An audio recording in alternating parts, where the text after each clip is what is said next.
할렐루야. 네, 오늘도 하루가 이제 깊어가고 오늘 하고 있습니다.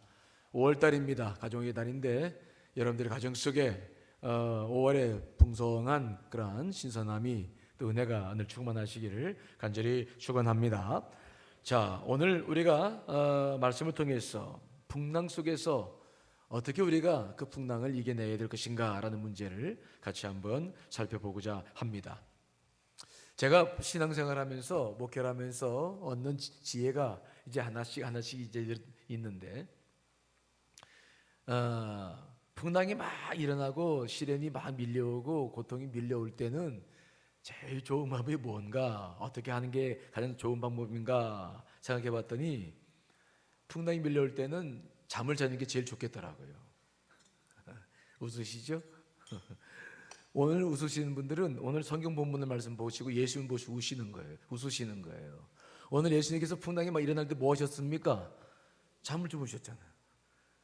그래서 제가 드리는 말씀이에요. 풍랑이 일어날 때는 잠을 자는 게 좋겠다. 웃는다. 오늘 예수님 보고 웃는 거예요. 왜 주무시냐고.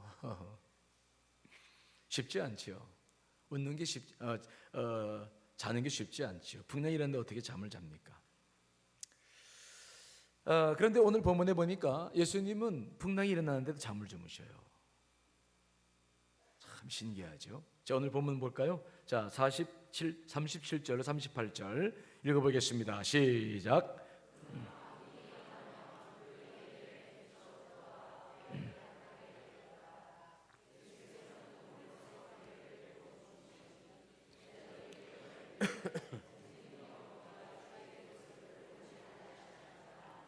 네, 지금 예수님과 제자들이 갈릴리 바다를 막 배를 타고 건너고 있어요.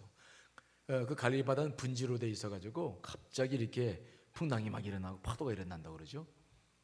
파도가 막 일어나가지고 지금 막 갑자기 막 물결이 심해져서 물결이 쳐가지고 배로 들어와서 배가 잠기게 되었다.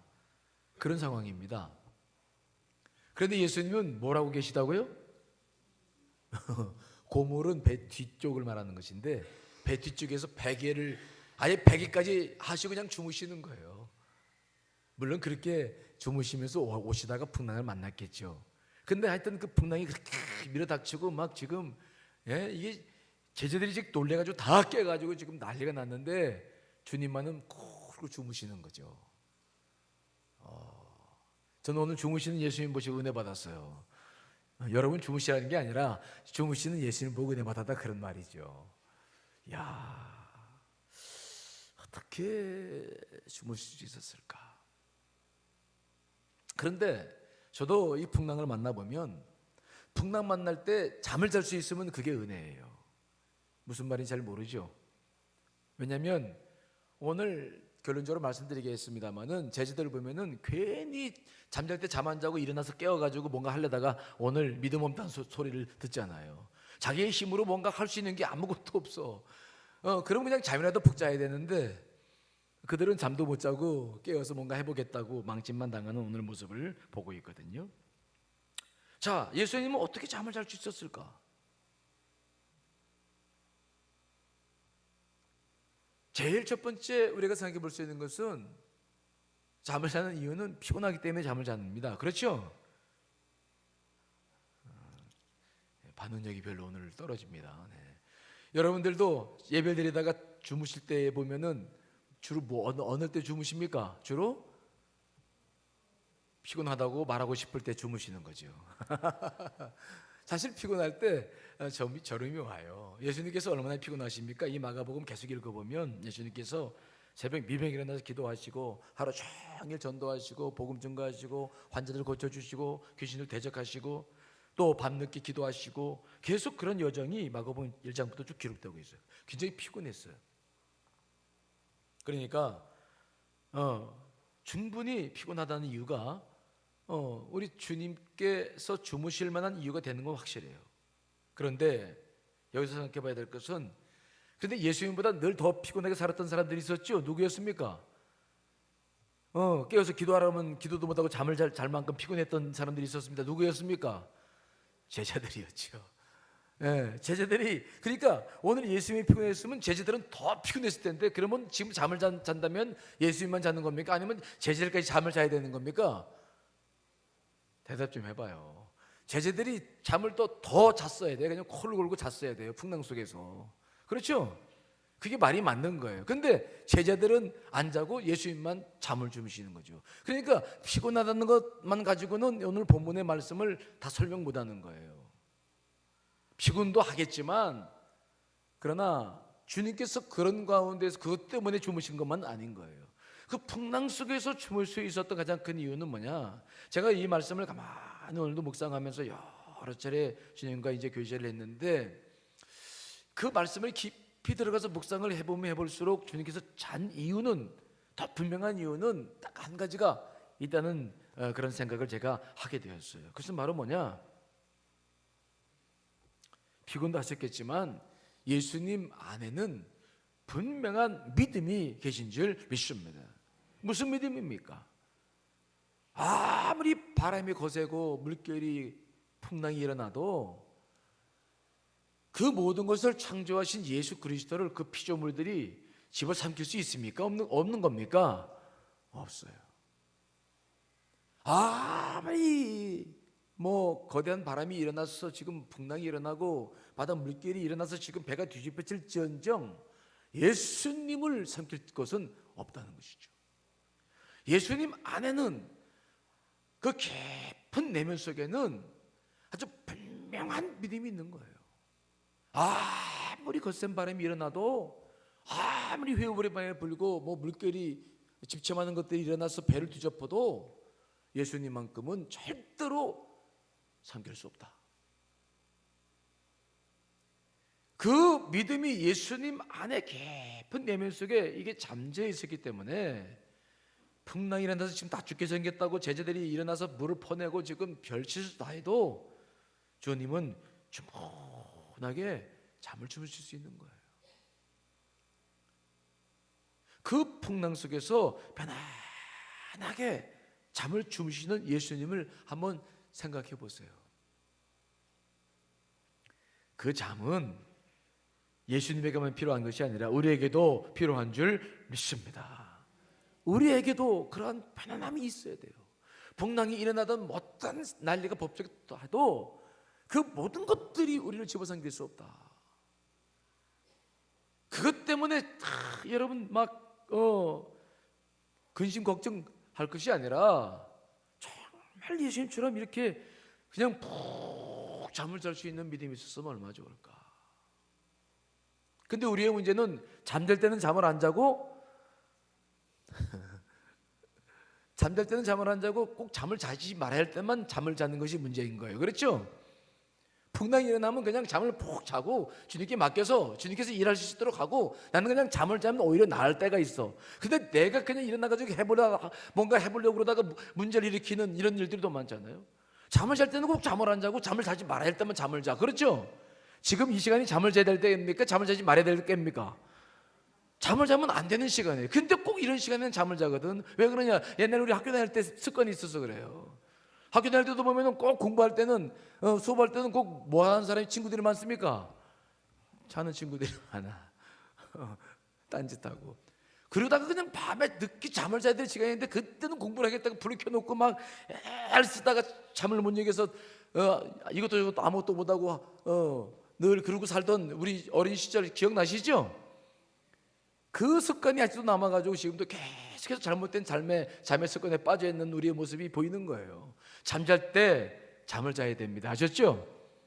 눈을 뜰 때 눈을 떠야 돼요. 예수님은 깊은 믿음이 있으셨어요. 어떠한 풍파 속에서도 흔들리지 않는 아주 깊은 중심과 믿음이 견고하셨습니다.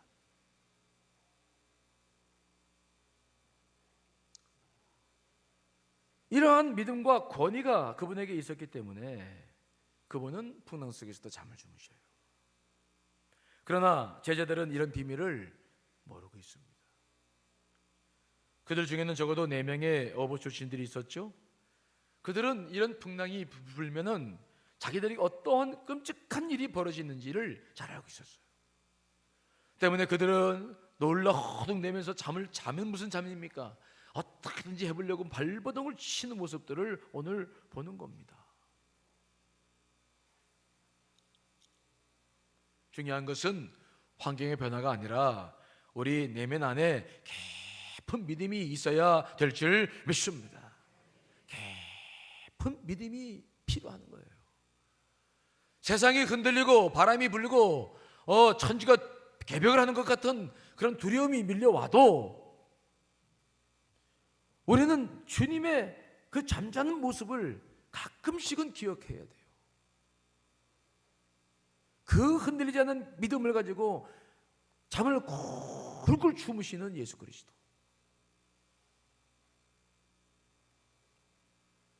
감사한 것은 그러한 예수님의 믿음과 그 권세와 권위가 예수님께만 있는 것이 아니라는 거예요. 예수님께서는 우리들에게 뭐라고 말씀하시냐면은 우리를 종이라 말씀하지 아니하시고 벗이라고 말씀하셨고 우리를 하나님의 자녀라 말씀하셨고 자녀 삼아 주신 줄 믿습니다. 그러면 그 자녀라고 하는 본분은 그 아버지의 모든 것을 기업으로 받는 사람들입니다.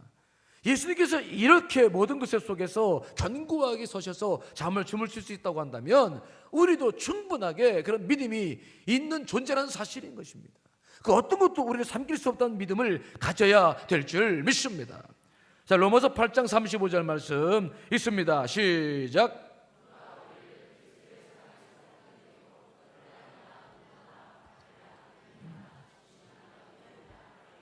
아무것도 우리를 그리스도 사랑에서 끊을 수 없습니다. 환난도 끊을 수 없고 공고도 끊을 수 없고 박해도 끊을 수 없습니다. 기근과 적신과 유형과 칼도 그 어떤 것도 우리를 주님의 사랑에서 끊을 수 없습니다. 그분의 그 견고한 믿음 안에서 우리를 빼어낼 수 없습니다. 우리는 그렇게 모든 것을 보장받고 사는 하나님의 자녀라는 사실을 믿으시기를 간절히 축원합니다. 이 믿음이 먼저 여러분 안에 꽉 들어차야 되는 거예요.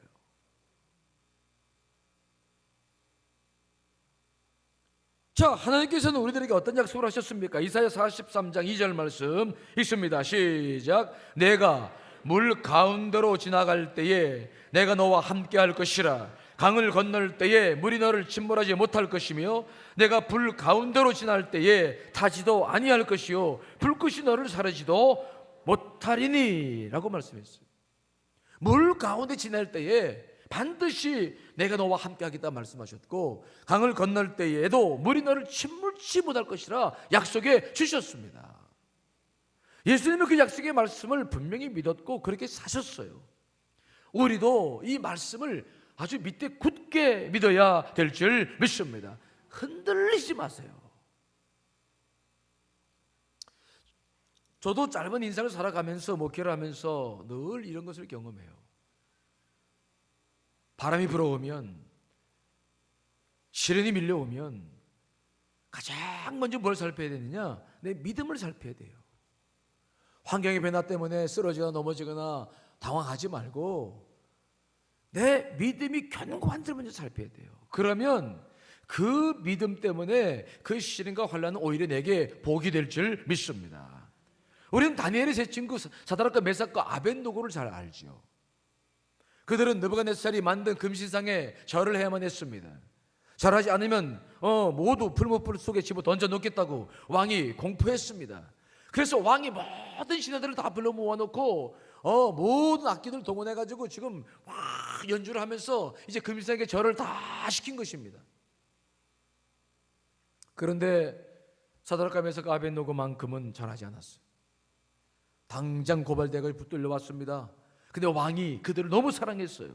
사드락과 메삭과 아벳노고와 이 다니엘을 너무 사랑했기 때문에 왕이 그들에게 가서 아주 그냥 왕이 체면을 구기면서도 말합니다. 제발 내 말 좀 들어라. 다시 한번 생황과 모든 악기가 어려질 텐데 그때 절 한 번만 하면 너희들이 그동안 절하지 못했던 거 다 없는 걸로 아마 한 번만 그냥 나 생각해가지고 그냥 한 번만 절하고 모든 문제를 끝내자. 그리고 와서 사정을 해요.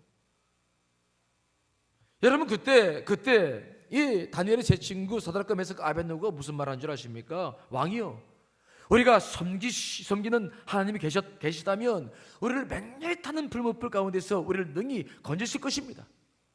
그리고 왕의 선수도 건질 것입니다. 그런데 그렇지 아니하실지라도 왕이여, 우리가 당신의 만든 신 앞에 절을 하거나 섬기는 일은 절대 없을 것입니다. 하나님께서 우리를 구원해 주시지 않아도 우리는 절대로 당신이 만든 금신상 앞에 절할 수 없습니다. 오히려 그들은 왕에게 사정합니다. 우리를 이해해 주십시오. 우리는 믿음의 사람들입니다. 하나님의 사람들입니다. 우리는 그럴 수 없습니다. 왕이여, 제발 우리를 봐주십시오. 그냥 죽겠습니다. 죽겠다는데 흔들릴 것이 뭐가 있어요? 예? 그냥 죽겠다는데 불문불 속에 들어가서 죽으면 죽겠습니다. 하나님께서 나를 구출해 주실 것인데 그렇지 않아도 난 죽을 것입니다. 아니, 그렇게 나오는데 뭐가 두렵지 않습니까? 제가 요즘 이 감리사를 맡아가지고 자꾸 여기저기서 오라는 데도 많고 말도 많고 이제 회의도 많고 막 그러더라고요. 그래도 잘 안 가죠. 제가 목회에 중심을 두고 있는 사람이라서 다른 데 잘 관심 갖지 않아요. 근데 어떤 분이 저한테 전화를 해가지고 저랑 긴 대화를 했는데 그분이 그러시는 거예요. 이런 말 하면 안 되는데 자랑으로 여기는 건 아닌데. 그분이 저한테 그래요. 그 목사님은 저를 보고 되게 저를 좋아하고 존경한대. 그래서 그러시냐, 고맙다고. 왜 존경하냐고 그랬더니 목사님은 뭔가 이게 속에 숨기는 게 없고 야망이 없는 것 같아가지고 하고 싶은 말 하시고 분명한 이야기를 늘 하시는 것 같아서 자기는 너무 좋대요. 그렇죠. 제가 목회 말고 다른 거 바라는 거 없거든요. 제가 뭐 욕심내는 거 아무것도 없어요. 막 학교에 가서 강의를 하려고 교수들한테 뭐 그런 것도 없죠. 또 교단에 가서 내가 뭘 하겠다고 그런 것도 없죠. 저는 정말 목회 말고 다른 거 아무것도 없어요. 그러니까 제가 어디 가서 무릎 꿇을 이유가 전혀 없어요. 누구를 만나든 필요한 이야기는 하고 누구를 만나든 해야 할 말은 하고, 그리고 하나님의 뜻이 이거고 분명히 우리가 살아야 될 목표가 이거고, 그러면 분명하지 않느냐? 왜 그걸 가지고 그러느냐? 저는 제가 다른 것을 원하는 게 없어요. 그래서 저는 정말 그분 목사님이 그분이 저를 정확히 보셨더라고요. 저는 정확하게 목회하는 것밖에 없어요. 그리고 목회를 통해서도 뭐 제가 무슨 영웅이 되려고 하는 것도 아니고 무슨 유명한 목사 되려는 것도 아닙니다. 내가 주어진 일을 그냥 최선을 다해서 하면 그뿐이에요. 그 이상도 그 이하도 되고 싶지 않아요. 아무것도 필요 없어요. 저 주어진 사명 감당하면 되는 거예요. 욕심이 없는 거예요. 또 이래놓고 나중에 또 욕심이 있을까 봐 걱정되는데 지금까지는 그래요. 욕심이 없어. 그러니까 어딜 가든지 정확한 말 해요. 누구를 만나든. 그러니까 그 목사님이 저를 그렇게 좋아한다고 하시더라고요. 그래서 제가 생각해 봤죠. 그렇구나. 그렇죠. 그래, 맞아. 내가 그래 욕심이 없는 거구나. 맞아요. 오늘 사드락과 메삭과 아벳노고는 구차하게 삶을 살고 싶은 게 없는 거예요. 하나님께서 때가 되셔서 쓰시다가 이제 죽어라 그러면 죽으시면 되는 거고, 고난이 와서 불문불에 들어가야 되겠다 그러면 들어가면 되는 거지. 그것을 가지고 어떻게 해보려고 자신의 방법을 쓰고 또 머리를 숙이고 무릎 꿇고 그렇게 살고 싶지 않은 거예요.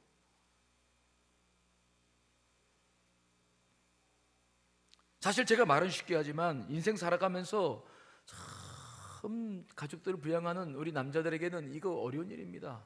정말 이거 쉬운 일이 아닙니다. 제가 그걸 몰라서 드린 말씀이 아닙니다. 하지만 시련을 겪어낼 때는 더 이런 자세가 분명하게 필요한 것임을 믿으시기를 간절히 축원합니다. 그렇지 않으면 사탄이 들어와서 더 힘들어져요. 죽을 때 죽겠다고 결단하면 죽지 않습니다. 그러니까 왕이 화가 나가지고 막 풀무불을 7리보다 더 뜨겁게 하라고 막 뜨겁게 해가지고 집어 던졌어요. 그래서 다니엘의 세 친구가 죽었습니까? 그래서 다니엘이 세 친구가 그래서 그걸로 인생을 막 내렸습니까? 아닙니다. 여러분, 예수님께서 분명하게 그들을 보호하시지 않습니까? 자, 다니엘서 3장 25절 말씀 읽어보겠습니다. 시작.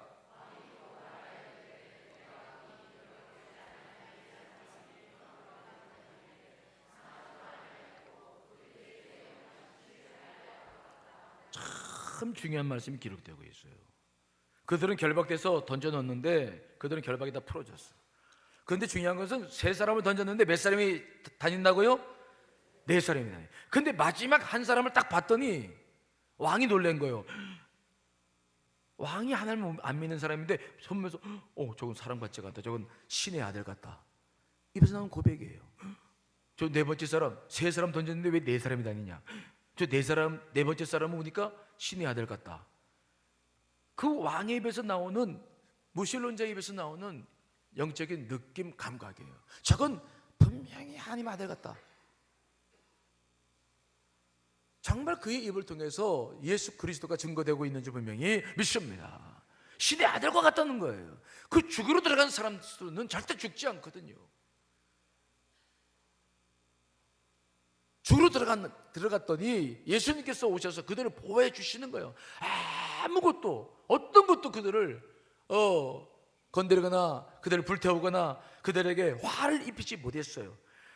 놀라운 일들이 있는데 그런 일들을 본 왕과 모든 사람이 놀라가지고 막 하나님을 찬양하죠. 다니엘서 3장 27절 말씀이죠. 읽어봅니다. 시작. 지사와 행정관과 왕의 모사들이 모여 이 사람들을 본즉 불이 능히 그들의 몸을 해하지 못하였고 머리털도 그을리지 아니하였고 겉옷 빛도 변하지 아니하였고 불탄 냄새도 없었다. 불이 등이 그들의 몸을 해하지 못한 줄 믿습니다. 머리털도 그을리지 않았다. 옷도 색깔, 그 뜨거운 불 속에 들어가 있는데 옷도 색깔이 변하지 않았다. 그대로였고 불탄 냄새도 없었더라. 와, 왕과 신하들이 그 광경을 직접 눈으로 보고 확인하는 거예요. 있을 수 없는 일이 일어나는 거죠. 그래서 그 일을 경험하고 난 다음에 사드락과 메삭과 아벳느고를 집어넣었던 왕이 무엇을 합니까?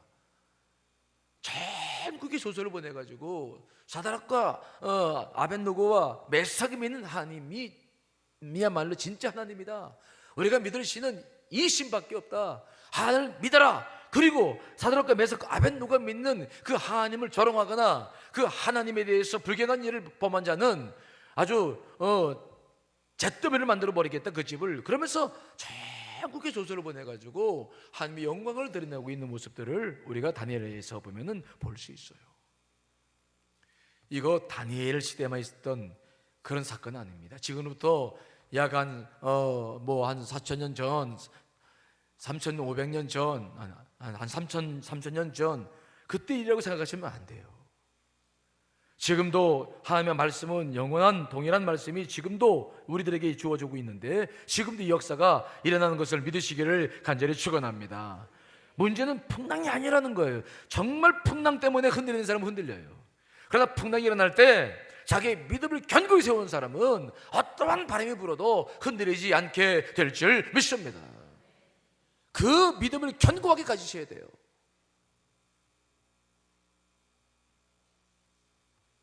특별히 이 시련 속에서 믿음이 없을 때 나타나는 현상이 하나가 있는데 그것은 하나님을 원망해요. 믿음 있는 사람이 자기에게 주어진 일들을 가지고 하나님을 원망합니다. 자, 마가복음 4장 38절 말씀이죠. 읽습니다. 시작.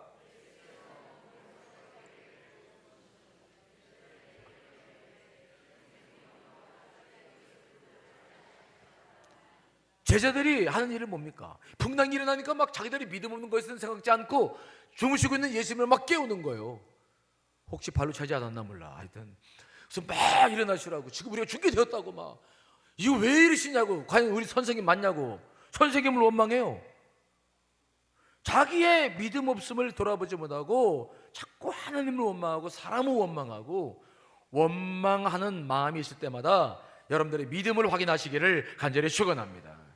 믿음이 없을 때 늘 일어나는 게 있냐면 남편 원망을 해요. 남편이 잘못돼가지고 그랬다고.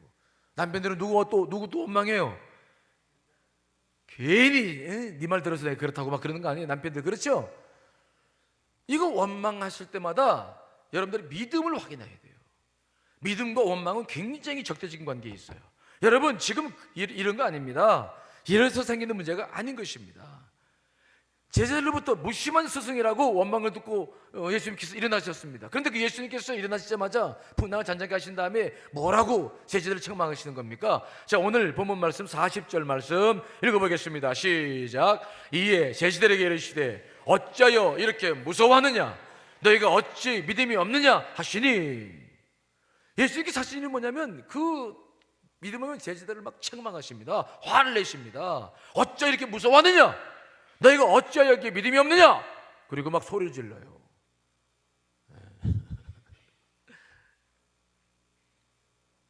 주님께서는 굉장히 온유하신 분이십니다. 온화하신 분이십니다. 함부로 화내시는 분이 아닙니다. 노하기를 더디하시고 인자가 많으신 우리의 하나님이신 분이 바로 우리 예수 그리스도시죠.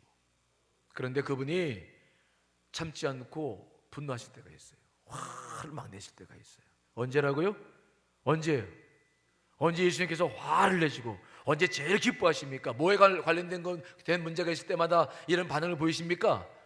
믿음이에요. 믿음.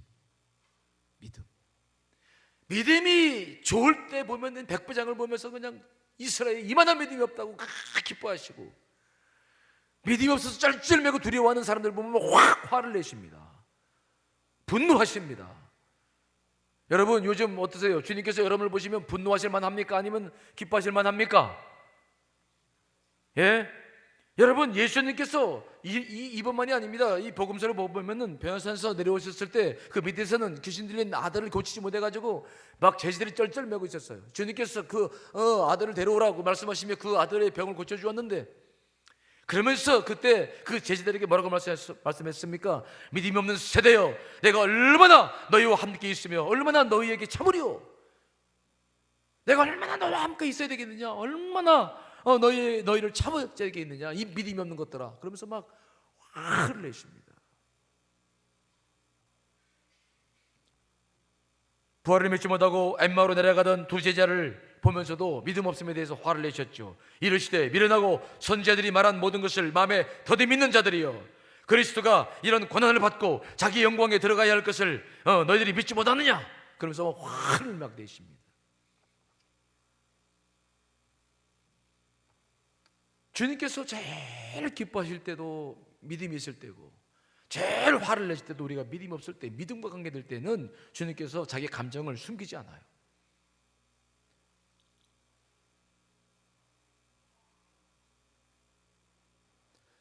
우리가 죄를 짓고 살 때에는 오히려 주님께서 그렇게 화를 내시지 않으셨어요.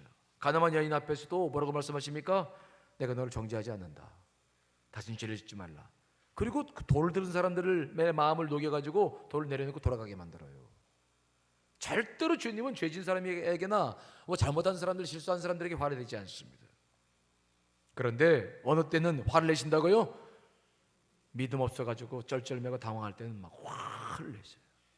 제일 싫어하시는 게 믿음 없는 사람들. 왜 그렇게 믿음 없는 사람을 책망하실까요? 왜요? 이유가 뭡니까? 저 좀 봐요, 저 좀 봐. 왜 그렇게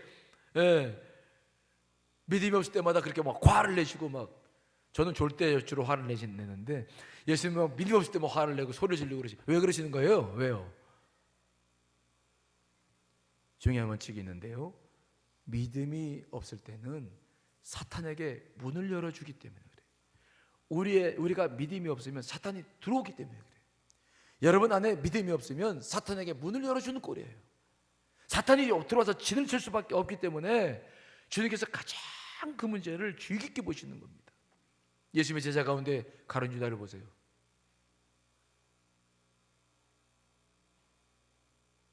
그에게는 예수님에 대한 믿음이 없었어요. 예수님이 왜 오셨는지 알지 못했습니다. 사탄이 그를 이용해서 예수 그리스도를 십자가에 못 박았던 것을 우리는 잘 봐야 돼요. 그래서 우리가 풍랑이 일어나고 비바람이 몰아칠 때일수록 더 믿음을 견고하게 세워야 될 줄 믿습니다. 왜? 사탄이 들어오니까. 오래전에 한 서커스단이 미국에서 공연하던 중에 갑자기 불이 딱 꺼졌어요. 그때 그 공연은 어떤 공연이었냐면은 그 조련사가 호랑이 4마리를 데리고 나와가지고 호랑이 고개를 보는 것이었는데 갑자기 정신이 딱 된 거예요. 순간 그 서커스단 안에는 막 찬 기운이, 긴장감이 막 쫙 몰려들었죠. 왜요? 호랑이가 만일 이 관중들로 향한다면 큰 문제일 뿐만 아니라 더 문제는 조련사예요. 그 여자 조련사가 그 네 마리의 호랑이를 지금 묘기를 보여주고 있는데, 그 조련사에게 이 짐승들은 굉장히 많은 억압을 당하고 있기 때문에 가장 먼저 분노의 표출을 조련사에게 한다고 그러죠. 그러니까 막 사람들이 자기들도 위험하지만 조련사 때문에 막 긴장을 팍 하고 있는데, 그때 장내에는 깜깜하고 아무것도 보이지 않는데, 그 장내에는 조련사의 채찍 소리와 호랑이들에게 동작을 명령하는 명령이 조금도 흐트림 없이 계속해서 들려오고 있었습니다. 조련사는 그 불이 꺼졌음에도 불구하고 어떠한 환경이 변화해도 흔들림이 없이 호랑이들의 눈을 바라보면서, 보이진 않지만 보는 것처럼 눈을 바라보면서 그가 해야 할 동작들을 계속 명령하면서 그 호랑이들로 하여금 그 묘기를 보이게끔 한치의 오차도 없이, 한치의 흔들림도 없이 그 어둠 속에서 정확하게 호랑이들에게 명령을 했던 것입니다. 나중에 몇 번 후에 불이 들어왔는데, 그 호랑이들은 그 조련사 앞에 그 명령에 계속해서 묘기를 부리고 있고, 사람들은 그것이 놀래가지고 막 박수를 막 치기 시작한 거예요. 나중에 그 서커스가 마치고 끝나고 난 다음에 기자회견에 열렸을 때 조련사가 이런 말을 했다고 그래요. 어둠 속에서도 호랑이들은 나를 잘 봅니다. 나는 볼 수 없지만 그들은 나를 잘 봅니다. 내가 호랑이를 못 보고 있다는 것을 호랑이들이 눈치채게 해선 안 됩니다. 마치 어둠 속에서도 밝은 빛 속에 있는 것처럼 나는 행동해야만 합니다. 어둠 속에서도 마치 빛 속에 있는 것처럼 행동해야 조련사가 살아남고 모두가 안전하다는 것이었어요. 그래서 그는 그렇게 행한 것입니다. 보이지 않아도 보이는 것처럼, 볼 수 없어도 보는 것처럼, 어떤 어둠 속에서도 흔들림이 없이 자기의 일을 정확하게 해 들어간 것입니다. 여러분들에게 어떠한 시련과 환난이 와도 여러분들의 믿음도, 여러분들의 행함도 한치의 오차가 없어야 될 줄 믿습니다. 만일 믿음이 흔들려 버리면 사탄이 우는 사자처럼 달려들어서 우리를 삼켜버리고 말 것입니다. 이런 이유 때문에 예수님께서는 믿음이 없을 때마다 분노하시면서 책망하시면서 우리에게 믿음을 가지라고 분명하게 말씀하고 있는 것입니다. 여러분 안에 오늘 기도할 때 먼저 이런 분명한 믿음을 가지시고 기도할 수 있게 되시기를 간절히 축원합니다. 이게 우리가 가져야 될 중요한 믿음입니다. 자, 그런데 잠에서 깨어난 예수님께서는 드디어 풍랑을 잔잔케 하셨는데, 이것을 보고 난 다음에 제자들이 굉장히 놀라죠. 자, 여러분, 우리 39절 말씀 한번 읽어볼까요? 시작. 예수께서 깨어 바람을 꾸짖으시며 바다더러 이르시되 잠잠하라 고요하라 하시니 바람이 그치고 아주 잔잔해지더라. 예수님이 일어나자마자 말씀으로 잔잔하게끔 바람아 잔잔하라, 파도야 잔잔하라 라고 말씀하셨어요. 그러니까 잠잠하고 모든 것이 고요해졌어요. 순간 제자들의 눈이 휘둥그레졌습니다. 왜요? 이분이 누구시기에 바람과 바다도 순종하는 거. 놀란 거예요. 자, 41절 말씀이죠. 읽어보겠습니다. 시작. 그들이 심히 두려워하여 서로 말하되 그가 누구이기에 바람과 바다도 순종하는가 하였더라. 누구냐 도대체? 그들은 아직도 예수 그리스도를 모르고 있었어요. 곁에서 그렇게 모시고 있었어도 예수 그리스도를 몰랐어요. 누구냐? 누구기에 도대체 이 바람과 바다도 이렇게 순종하는가? 놀랐죠. 여러분, 예수님이 누구십니까? 어떤 분이십니까? 여러분들에게는 어떤 분이십니까? 여러분, 그분은 우리 한 사람 한 사람을 불러내서 구원해 주셨을 뿐만 아니라 지금도 하늘 보좌 우편에 앉아 계셔서 우리를 위해서 눈물로 중보하고 계신 줄 분명히 믿습니다. 또한 그분 대신 성령님 우리에게 보내주셔서 지금도 우리를 돕고 계시지 않습니까? 특별히 그분은 우리에게 약속하였습니다. 내가 세상 끝날까지 너희와 항상 함께 있으리라. 저는 이 말씀을 늘 기억해요. 힘들고 어려울 때마다, 무릎 꿇을 때마다 이 말씀 붙잡고 기도합니다. 내가 세상 끝날까지 너희와 항상 함께 있으리라 약속하지 않으셨습니까? 예수 그리스도시여 지금 나와 함께하고 계신 것입니까? 내가 주님께서 나와 함께하고 계심을 믿습니다. 주님, 내 믿음 없음을 용서해 주시고 나와 함께해 주시옵소서. 늘 그 약속의 말씀 붙잡고 늘 기도할 때가 많이 있어요. 지금도 그분이 여러분 곁에 계심을 믿으시기를 간절히 축원합니다. 그분이 오늘 여러분들의 기도를 들으시고 문제를 해결해 주실 것을 믿으시기를 간절히 축원합니다. 그분의 말씀 한마디에 바다도 바람도 순종했어요. 여러분들을 지금 힘들게 하고 있는 모든 환경도 그분의 말씀 한마디면 다 해결되게 될 줄 믿습니다. 그 믿음으로 우리가 기도해야 되는 거예요. 그 믿음이 필요한 거예요.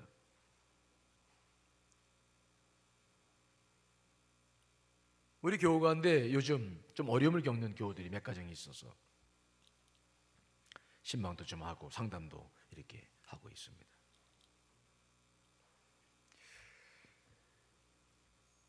특징이 여러 가지가 있는데 물론 가정마다 조금씩 이렇게 생각하는 것이 그 원인은 다르고 지금 그 과정 속에서 겪는 어려움들도 조금씩 달라요.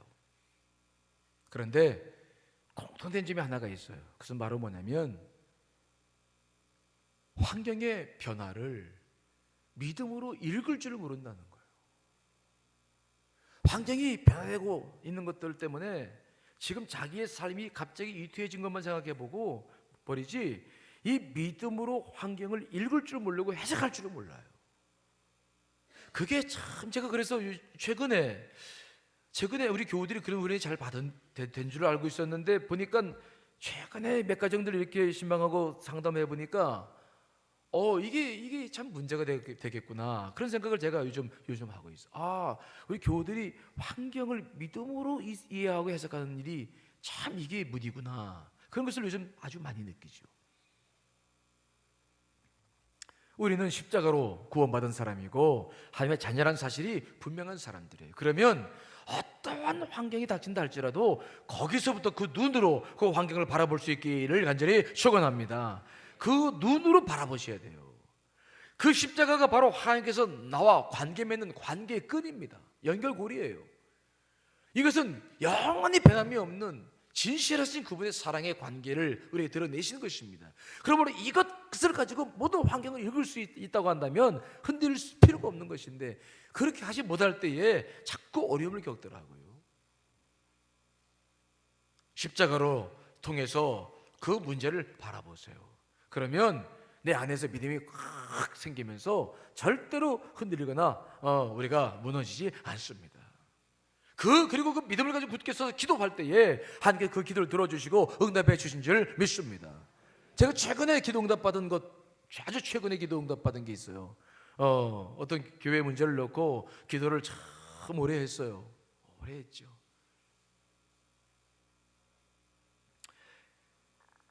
했는데 그 일들이 잘 이루어지지가 않고 자꾸 연기되고 여러 가지로 잘 되지 않더라고요.